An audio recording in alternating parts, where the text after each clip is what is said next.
आ रही मत, हाँ आ भाई तेज। कुछ नहीं, वो आरओ में गलती थी, आरओ में गलती थी। हाँ वो एक हत्या खबर थी, एक अगली आत्महत्या खबर थी, और एक अगली गोली मारकर हत्या थी। तो उन हत्याओं में गड़बड़ हो गई थी। हाँ तो एक खबर छूट गई थी, ऊपर से कट गई थी। हाँ आपके यहाँ सही था। नहीं सर कुछ नहीं होता सर, ऐसे नहीं सर, गलती सर।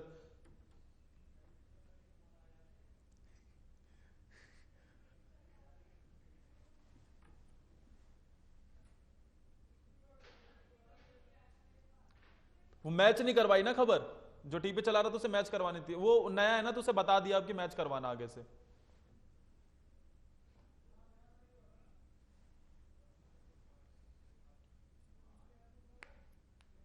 वो तीन खबरें हत्या ही वाली थी ना।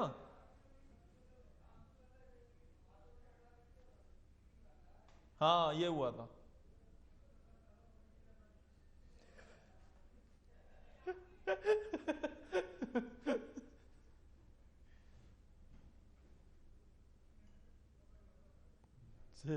अलग दुनिया में।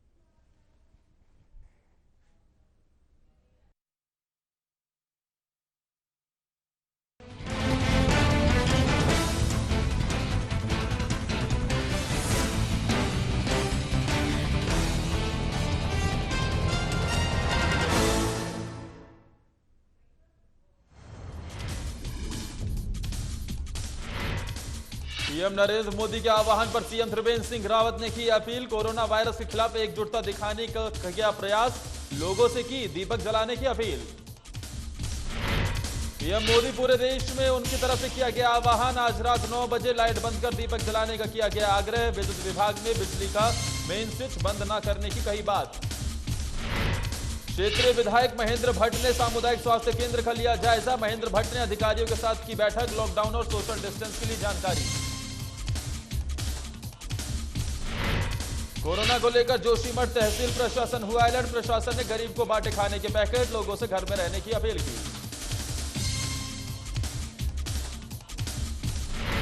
और सितारगंज प्रशासन ने उठाया एक और नया कदम। सुरक्षा को देखते हुए नगर में उड़ाए गए ड्रोन, अब लॉकडाउन का उल्लंघन करने वालों की खैर नहीं।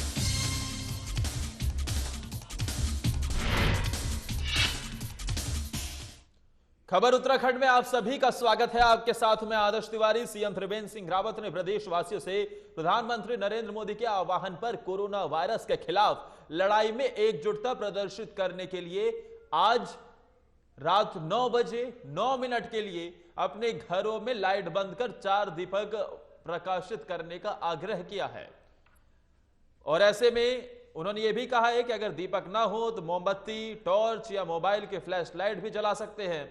हम सभी दीपक जलाकर कोरोना वायरस से लड़ने में अपनी एकजुटता और दृढ़ संकल्प का परिचय दें। घर से बाहर ना निकलें और ना ही इकट्ठा हों।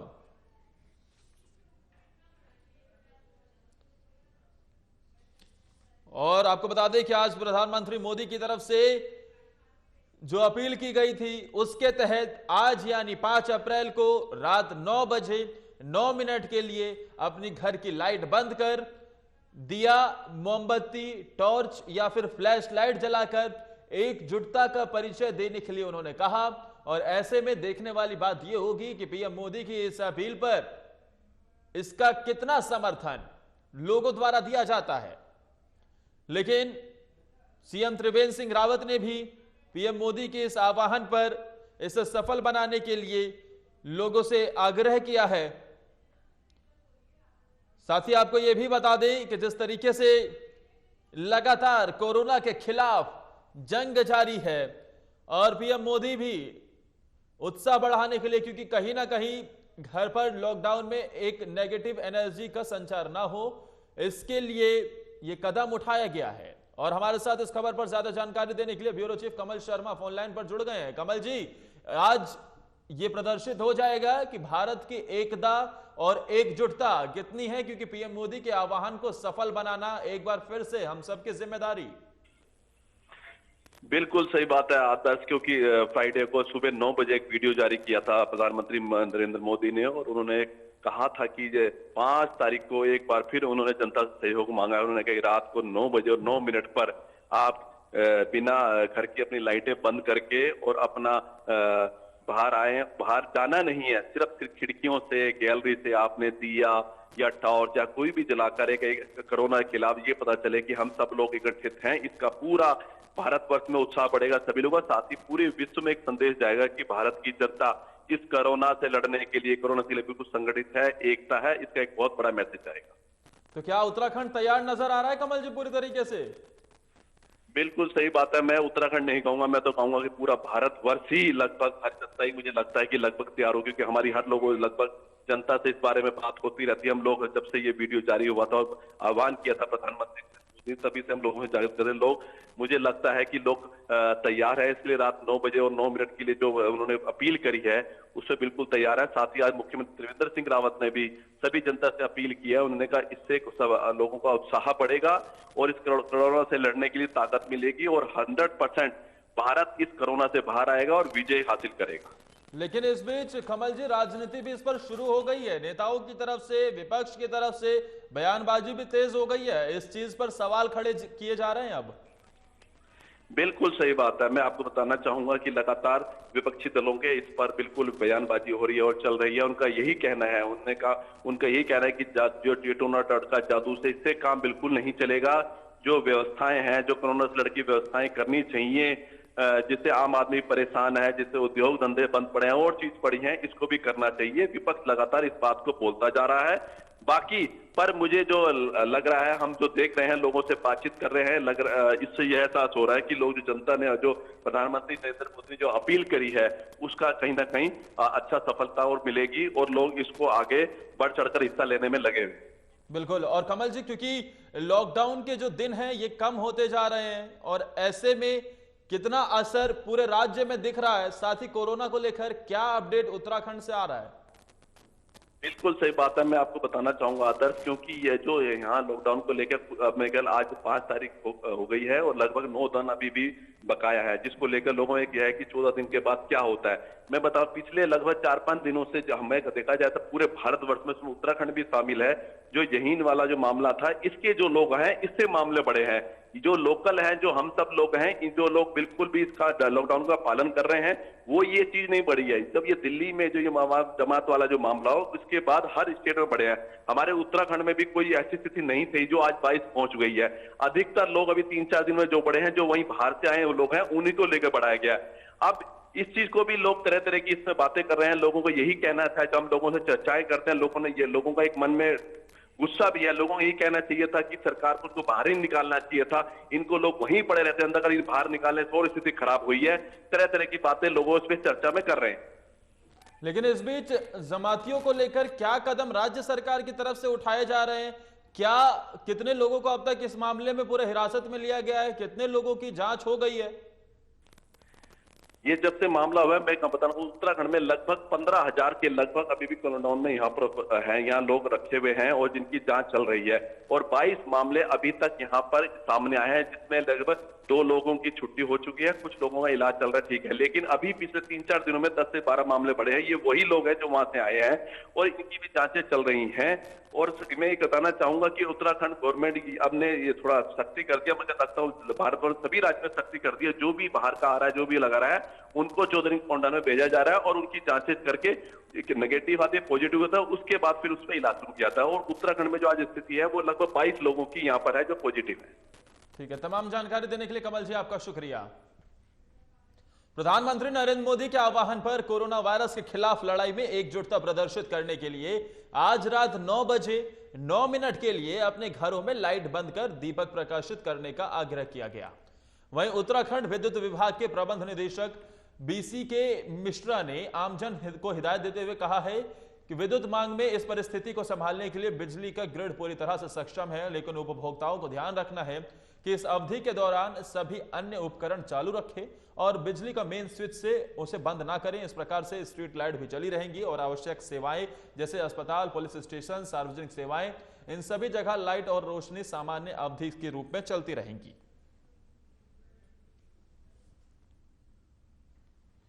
और आपको बता दें कि जिस तरीके से मेन स्विच बंद ना करने की बात कही गई है, यानी सिर्फ और सिर्फ लाइट, घर की लाइट बंद करने के लिए कहा गया है। घर में अगर आपके टीवी चल रही है, फ्रिज चल रहा है, इन्वर्टर चल रहा है, तो इन सब चीजों को बंद ना करें। ये लगातार अपील की जा रही है, लगातार ये कहा जा रहा है। सिर्फ और सिर्फ घरों की लाइट बंद करने के लिए कहा गया है।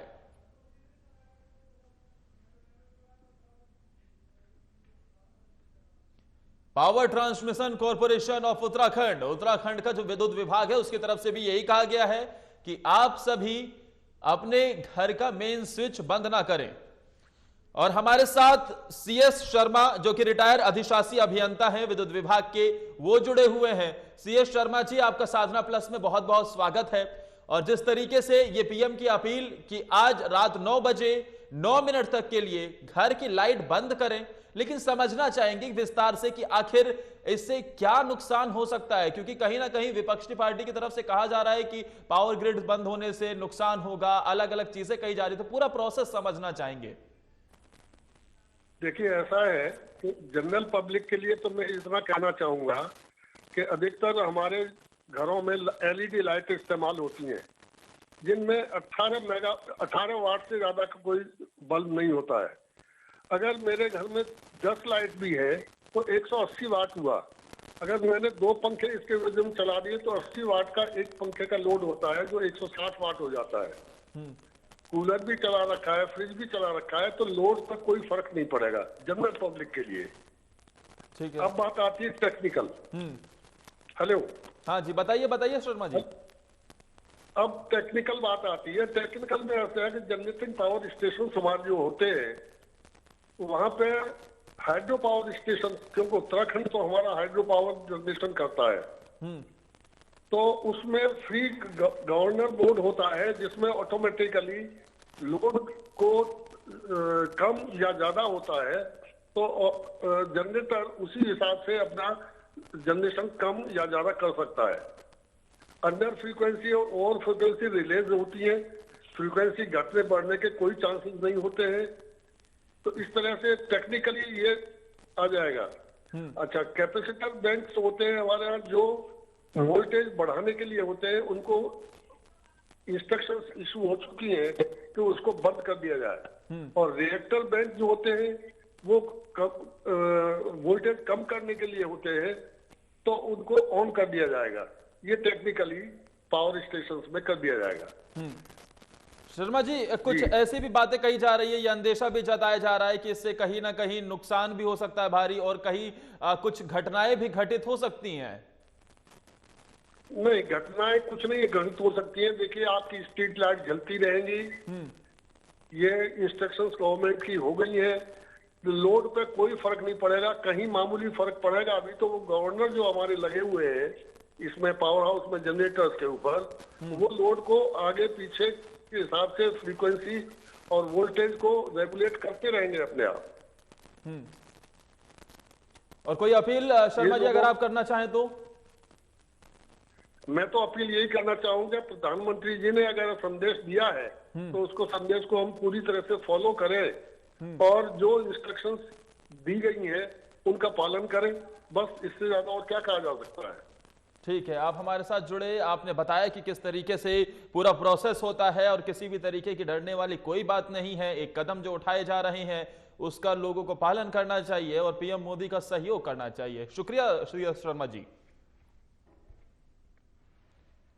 आज जहां पूरा देश प्रधानमंत्री नरेंद्र मोदी के आदेश पर आज रात 9 बजे 9 मिनट तक कोरोना वायरस के विरुद्ध अपने अपने घरों में दिया जलाएगा, वहीं आज वीरपुर डुंडाने के भोटिया जनजाति के युवा अपने वेतनमान से बेरोजगार हुए नागरिकों के उनके घर जाकर राशन वितरण किया है। आज इन्होंने लगभग कई परिवारों को राशन वितरण किया है। वीरपुर डुंडा में युवा ग्रुप भोटिया जनजाति ने आज अपने मानवता का परिचय दिया। आज भी हमारे देश में कई ऐसे युवा वर्ग हैं जो अपनी मानवता का प्रमाण दे रहे हैं। जहां पूरा देश कोरोना वायरस की चपेट में है, वहीं जो रोजगार व्यक्ति बेरोजगार हो चुके हैं, उनकी सहायता के लिए ये युवा वर्ग सामने आया है, जिन्होंने ऐसे विषम परिस्थिति में बेरोजगार हुए मजदूरों को अपने वेतनमान से राशन वहां पर बांटा है। इस ग्रुप में सभी युवा सरकारी नौकरी में नहीं हैं, कुछ प्राइवेट नौकरी और कुछ विद्यार्थी भी हैं, जिन्होंने अपनी मानवता दिखाते हुए अपनी अच्छाई का परिणाम दिया।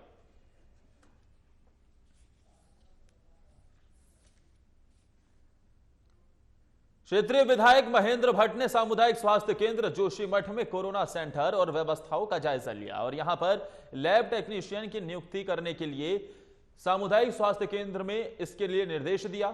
बाद में नगरपालिका पोटा कैबिन में अधिकारियों की बैठक ली और वैश्विक महामारी कोरोना वायरस से निपटने के लिए लॉकडाउन और सोशल डिस्टेंस की जानकारी ली।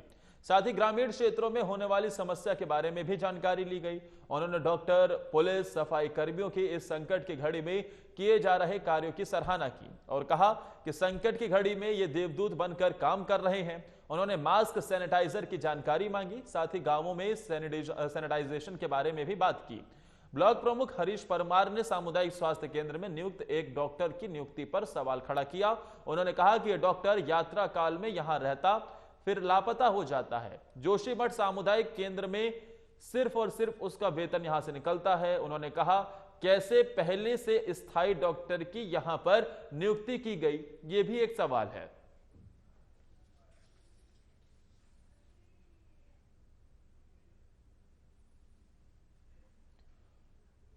उत्तराखंड में जिला प्रशासन ने प्रदेश कांग्रेस कमेटी के उपाध्यक्ष सूर्यकांत धस्माना के एकांतवास को अग्रिम 14 दिन के लिए बढ़ा दिया है।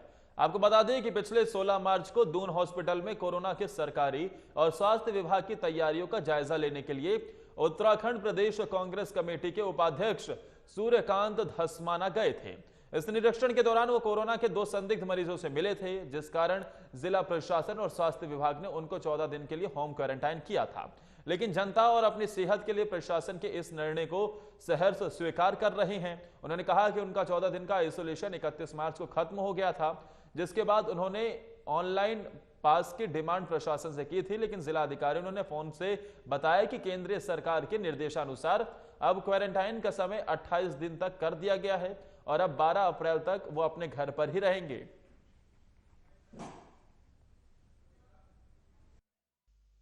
मैंने पूरी शिद्दत के साथ, पूरी निष्ठा के साथ जिला प्रशासन ने, स्वास्थ्य विभाग ने जो सलाह दी थी 17 मार्च से 30 मार्च तक 14 दिन का अपना क्वारंटीन पीरियड अपने घर में एकांतवास में बिल्कुल अकेले, बिना परिजनों से मिले, बिना किसी बाहर के आगंतुक से मिले, मैंने एकांतवास में अपना समय बिताया।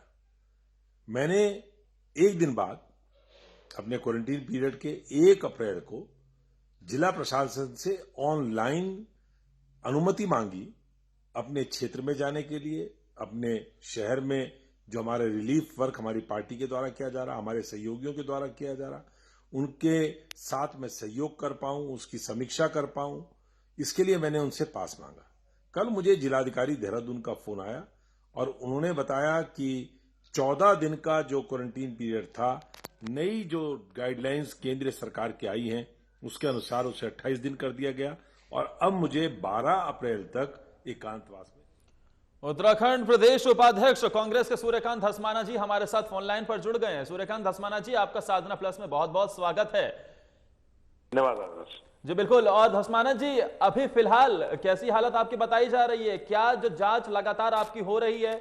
और इस बीच क्योंकि हमने देखा है कि किस तरीके से कई लोग लापरवाही करते नजर आते हैं, कई लोग जिन्हें कहा जाता है कि आप होम क्वारंटाइन रहिए, वो बाहर भी निकलते हैं, लोगों से मुलाकात भी करते हैं, लेकिन आपकी तरफ से सरकार प्रशासन का पूरा सहयोग किया जा रहा है। नहीं आदर्श, ये असल में केवल कोई राजनीतिक मुद्दा तो है नहीं, ये तो बीमारी ऐसी है जिससे पूरी दुनिया इस समय हिली हुई है। और इसमें अगर हम जिम्मेदारी के साथ जो सरकार के निर्देश है, स्वास्थ्य विभाग की जो गाइडलाइंस हैं, अगर उनको फॉलो नहीं करेंगे, हालांकि देखिए मेरा जो क्वारंटीन हुआ था, मैं तो केवल अस्पताल में निरीक्षण करने गया था और निरीक्षण में मैंने न तो किसी आइसोलेटेड जो पेशेंट था, न मैंने उससे मुलाकात करी, न मैं किसी के संपर्क में आया। लेकिन मुझे स्वास्थ्य विभाग ने और जिलाधिकारी ने कहा कि क्योंकि आप उस क्षेत्र में गए थे तो आपको होम क्वारंटीन होना है। तो मैंने 14 दिन का बिल्कुल रिलीजियसली फॉलो किया, अपने घर में भी बिल्कुल अलग एकांत में रहा और अपना मैंने उस समय का इस्तेमाल किया। मैं सोशल मीडिया से, फेसबुक से लाइव में मैं अब लोगों से संपर्क में था, लेकिन जो शारीरिक रूप से मुझे क्वारंटीन होना था मैंने पूरा पालन किया। उसके बाद मुझे परसों जिलाधिकारी ने बताया तो अब 14 दिन और उन्होंने कहा तो 12 अप्रैल तक मुझे रहना है अलग, तो मैं रह रहा हूं, कोई मुझे आपत्ति नहीं है। सबको उसका पालन करना चाहिए। ये बीमारी वैश्विक बीमारी है और ऐसा धर्मनिरपेक्ष ये कीटाणु है जो न हिंदू देख रहा है, न मुसलमान देख रहा है, न किसी देश की सीमा देख रहा है, न रंग देख रहा है, न भाषा देख रहा है। ये तो जो संपर्क में आएगा उसको पकड़ रहा है। तो सब लोगों को उससे बचने के लिए जो गाइडलाइंस हेल्थ डिपार्टमेंट की हैं, पूरे दुनिया में सोशल मीडिया में सारे उसके कारण पता लग रहे हैं, क्या उसके सिम्टम्स हैं उसके बारे में पता लग रहा है, कैसे जांच होनी है, क्वारंटीन वाले लोगों को क्या एहतियात बरतनी है, कैसे हाथ धोने हैं, किस प्रकार से सफाई रखनी है। ये सारी बातें अगर हम नहीं मानेंगे तो हम अपना सबसे पहले नुकसान करेंगे, औरों का तो करेंगे ही। जाहिर सी बात है। लेकिन पिछले कुछ दिनों से सूर्यकांत धस्माना जी हम ये भी देख रहे हैं कि लगातार इसे मजहबी रंग देने की भी कोशिश हो रही है, क्योंकि जो तबलीगी जमात के मरकज में शामिल होने के लिए लोग निजामुद्दीन पहुंचे थे वो देश भर में फैले, और ना उसमें से खबर ये भी आ रही है कि कोई लोग डॉक्टर्स के साथ, पुलिस कर्मियों के साथ कोऑपरेट भी नहीं कर रहे हैं। कई जगह हमने देखा कि पत्थरबाजी भी की खबरें आई हैं। तो ऐसे में अब कुछ लोग इसे मजहबी रंग देने की कोशिश में भी जुटे हुए हैं। आदर्श दुर्भाग्यपूर्ण है ये लोग बाज नहीं आ रहे हैं। इंसान जो है अपनी फितरत में और अपनी जो हरकतें हैं उसको छोड़ नहीं रहा है। देखिए, इस समय पूरी दुनिया में संकट है, मानवता के लिए बहुत बड़ी चुनौती है। पूरे यूरोपियन कंट्रीज में इटली से लेकर, स्पेन से लेकर और सारे इंग्लैंड और अमेरिका से लेकर के तमाम देशों में जो हालात हुई है, अगर हम उससे भी सबक नहीं लेंगे और इसको धार्मिक या सांप्रदायिक रंग देने का कोशिश करेंगे तो खराब बात है। देखिए, मरकजी वाला जो वहां निजामुद्दीन मरकज का जो मामला है, निश्चित तौर पे लापरवाही हुई है, लेकिन उसके कारण हम पूरे देश के 25-30 करोड़ लोगों को थोड़ी इसके लिए लोगों को दोषी ठहरा देंगे। ठीक है धस्माना जी, घर पर हैं आप, घर पर हैं, होम क्वारंटाइन है, क्या आज रात 9 बजे 9 मिनट के लिए दिया जला रहे हैं कि नहीं जला रहे? देखिए, हमारे देश के प्रधानमंत्री ने कहा है, हम वैचारिक रूप से उनसे चाहे मतभेद रखते हों, लेकिन उन्होंने एक बात कही है उसका पालन करना चाहिए। लेकिन हम तो ये भी कह रहे हैं कि प्रधानमंत्री जी अच्छा होता है जिस समय वो देश को संबोधित करते हैं तो कितने आइसोलेशन वार्ड्स बनाए गए हैं, देश में जो डॉक्टर्स हैं, जो नर्सिंग स्टाफ है, उनकी जो पीपीई इक्विपमेंट है जिससे उनकी सुरक्षा होनी है, कितने सारे डॉक्टर संक्रमित हो गए हैं, उनके अंदर डर और भय का माहौल है। मेरा तो स्वयं भतीजा डॉक्टर है और वो ड्यूटी देकर के आ रहा है अस्पताल में। तो ये पूरी चिंता जो देश के सामने है, बिल्कुल उसको लेकर भी अब बैठक लगातार हो रही है धस्माना जी, और विपक्षी पार्टियों के नेताओं से भी बैठक पीएम मोदी खुद करने वाले हैं। लेकिन इस बीच आपसे आखिरी कि आप अपील क्या करना चाहेंगे लोगों से इस लॉकडाउन के मौके पर, जब लोग घरों से बाहर निकल रहे हैं, जिन लोगों को होम क्वारंटाइन रहने की सलाह दी जा रही है वो खुलेआम धज्जियां उड़ाते नजर आते हैं, अपील क्या करना चाहेंगे? ये वो अपने साथ भी अत्याचार कर रहे हैं, अपने परिवार के साथ, अपने क्षेत्र के लोगों के साथ, अपने पूरे कम्युनिटी के साथ, पूरे देश के और मानवता के साथ वो गलत कर रहे हैं। उनको घरों में रहना चाहिए। सब लोग लॉकडाउन का पालन बड़ी सख्ती के साथ करना चाहिए। अपने आप सेल्फ डिसिप्लिन लोगों को होना चाहिए, अपना स्व अनुशासित होना चाहिए। और ये मौका जो है इस समय कोई किसी भी प्रकार से कानून को हाथ में लेने का नहीं है, सब लोगों को पालन करना चाहिए। मैं यही अपील करना चाहता हूं। चलिए धस्माना जी, आप हमारे साथ जुड़े इसके लिए बहुत बहुत शुक्रिया। वहीं कोरोना वायरस जैसी महामारी से निपटने के लिए जोशीमठ तहसील प्रशासन अलर्ट दिखाई दे रहा है, जहां एक और तहसील प्रशासन गरीब लोगों को खाने के पैकेट बांट रहा है, वहीं दूसरी ओर लॉकडाउन का नियम तोड़ने वालों के खिलाफ सख्ती भी दिखाई जा रही है। प्रशासन बार बार लोगों से घर में रहने की अपील कर रहा है, साथ ही लोगों के लिए खाद्यान्न संकट ना हो इसके लिए खाद्यान्न सामग्री ग्रामीण इलाकों में भी भेजी जा रही है। कोरोना जैसे संक्रमण से बचने के लिए ग्रामीण इलाकों में मास्क और सैनिटाइजर भी भेजे जा रहे हैं। वहीं तहसीलदार जोशीमठ ने लोगों से घर पर ही रहने की अपील की है।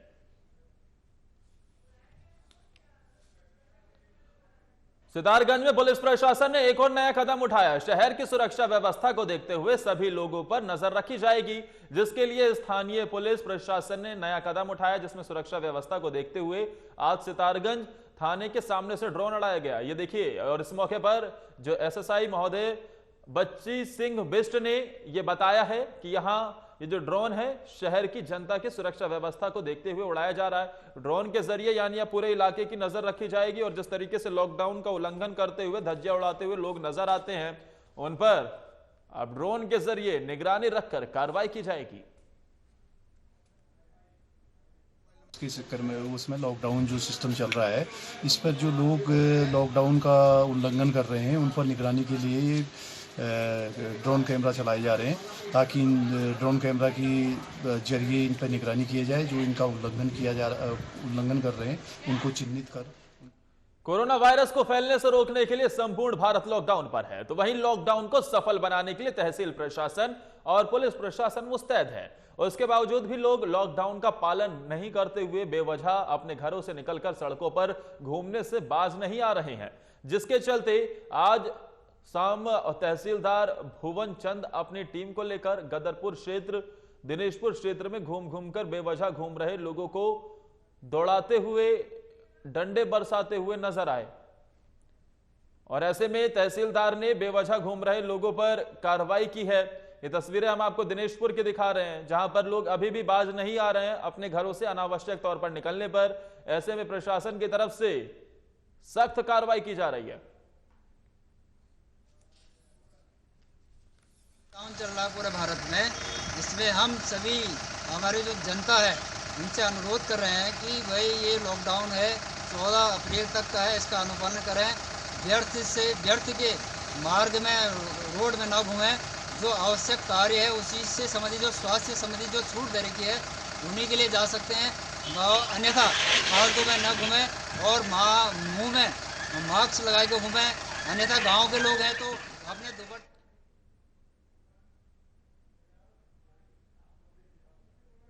कोरोना महामारी में एक तरफ दिल्ली की तबलीगी जमात में शामिल हुए लोग सरकार के लिए सरदर्द बने हुए हैं, वहीं मुनी किरेती की थाना क्षेत्र की में तैनात सब इंस्पेक्टर शाहिदा परवीन ने देश सेवा की मिसाल पेश की है। शाहिदा का निकाह रेलवे में हरिद्वार निवासी टीडीई शाहिद से 5 अप्रैल को तय था, मगर लॉकडाउन के चलते सब इंस्पेक्टर शाहिदा ने फर्ज को तरजीह देते हुए निकाह की डेट की मुलतवी कर दी। शाहिदा के इस कदम के पुलिस महकमे ही नहीं बल्कि आमजन भी जमकर तारीफ कर रहा है। देखिए, जब हम वर्दी पहनते हैं तो हमारे ऊपर बहुत सारी जिम्मेदारियां भी आ जाती हैं और हमारे ऊपर हमारे देश के ऊपर बहुत बड़ा संकट आया है कोरोना का। तो इससे लड़ने के लिए मैंने सोचा कि मैं शादी बाद में कर लूँगी और सबसे पहले हम कोरोना की जंग लड़ेंगे और उसको हराकर तभी मैं अपना शादी करूँगी। इसी के साथ इस बुलेटिन में फिलहाल के लिए मेरे साथ इतना ही। अपना और अपनों का बहुत ख्याल रखिए और पीएम की अपील का समर्थन जरूर करें, घर पर रोशनी जरूर करें।